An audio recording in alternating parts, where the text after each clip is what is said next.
Hey guys, what's up? Today is an exciting day in my color studio. I'm actually upgrading one of my RAID arrays with new hard drives. In this process, I'm upgrading my OWC Thunderbay 8 from a set of 8 3 terabyte drives to a set of 8 16 terabyte drives. In this process, I'm going to be gaining 91 terabytes of storage. To give you a little bit of an overview of the total storage in my studio, I have two other RAID arrays. I have a Promise Pegasus 2 R8 and a Pegasus 2 R6. And in those RAIDs, I have Seagate 10 terabyte IronWolf drives, and they're both set up in RAID 5 arrays. So that basically uses one of the drives as a redundancy. So in my R8, I have 70 terabytes of storage, and in my R6, I have 50 terabytes of storage. So that would bring the grand total to 232 terabytes total of RAID storage in my color studio. And that's definitely quite a bit. On a broader scale, I have a bunch of other lacy ruggeds and SSDs and stuff that I use for transferring footage.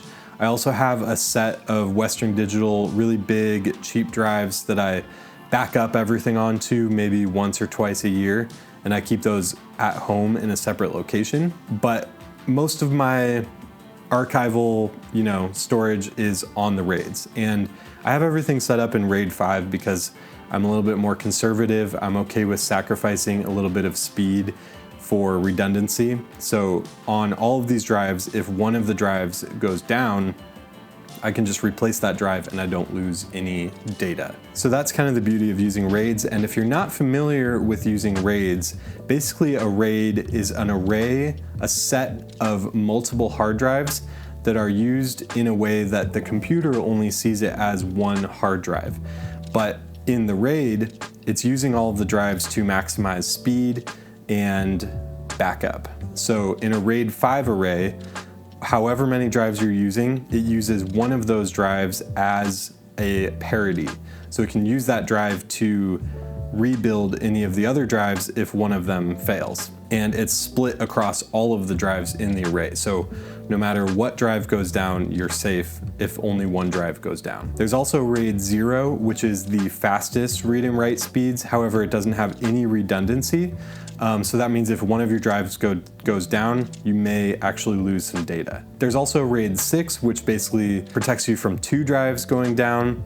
And then there's some other RAID arrays. There's one where it just keeps an exact copy of everything. But the most popular for sure is RAID 5, because if one drive goes down, you can easily replace it, not lose any data, but you're not sacrificing too much extra storage and you're still getting some good speed.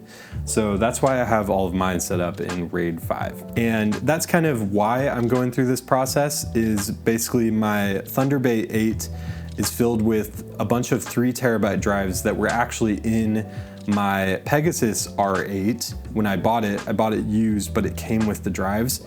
And because I was a little bit nervous and the drives were kind of old, I replaced all of those drives in the R8. And so now I had 8 3 terabyte Western Digital drives that, I could make use of. But recently, not one of the drives, but actually 2 of the drives were predicted to fail by the OWC software on the computer. And so I felt like the drives were kind of getting old and it was happening more and more often that they were predicted to fail.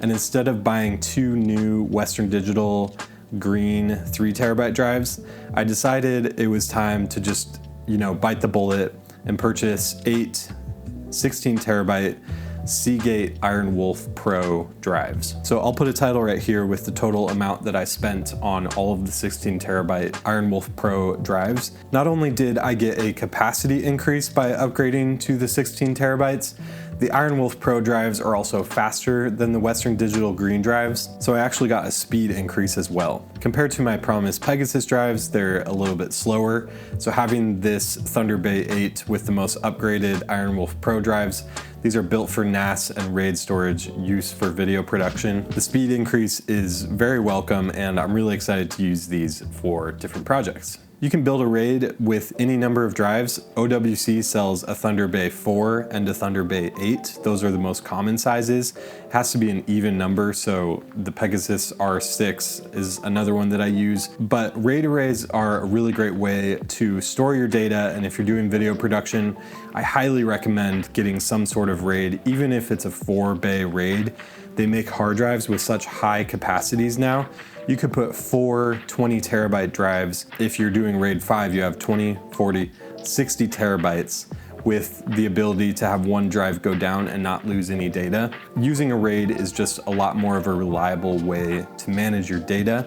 And in the long term, it's a lot more responsible because all of the drives are spinning, all of them are being used. And like I said, if one of them goes down, you can just easily replace it. The other beautiful thing about it is that, like me, I had a bunch of 3 terabyte drives, and now all I had to do was get the data off of there. I just put it on my 2 other RAIDs, and I was able to upgrade the storage. All you have to do is take out the old drives and put the new ones in, and then you basically set it up as a new RAID using the OWC software on the computer, and it manages it all for you. Keeps an eye on all of the drives, the health of the drives, the speed, and it'll let you know again if anything is going wrong. In my opinion, this is an essential part of your workflow if you're a filmmaker.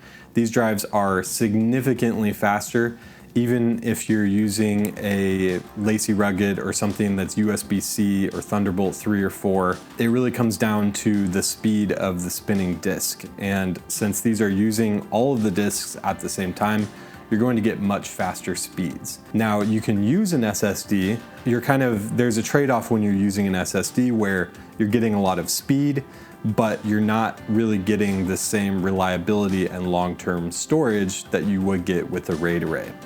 And one of the cool things that's happening now is it's getting a little bit cheaper to buy RAID arrays that are made for SSDs. You can buy NVMe cards, and the speeds you're gonna get with that are absolutely ridiculous, and it gets rid of any bottleneck that you would have in terms of hard drive speed.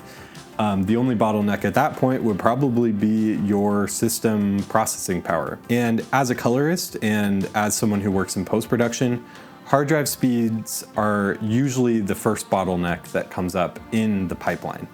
So having a hard drive that can keep up, that can play real-time playback using raw files like 8K R3D files, using a hard drive that can keep up with that is so important to my workflow because it enables me to play back footage in real time without having to transcode anything, and it enables me to export quickly. It enables me to copy files quickly, to upload quickly. Everything in my workflow depends on having fast, reliable storage. And so this is why I take it so seriously. It is a little bit painful, to be honest, to spend thousands of dollars on hard drives and storage, but over the years, as you're using it, you will thank yourself in the future, for sure. If you want to learn more about RAIDs or you have any questions, definitely leave a comment down below. Try to respond to as many as possible.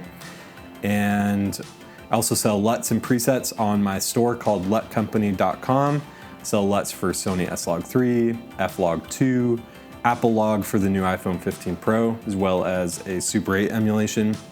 So go ahead and check that out. And thanks so much for watching. I will see you in the next one.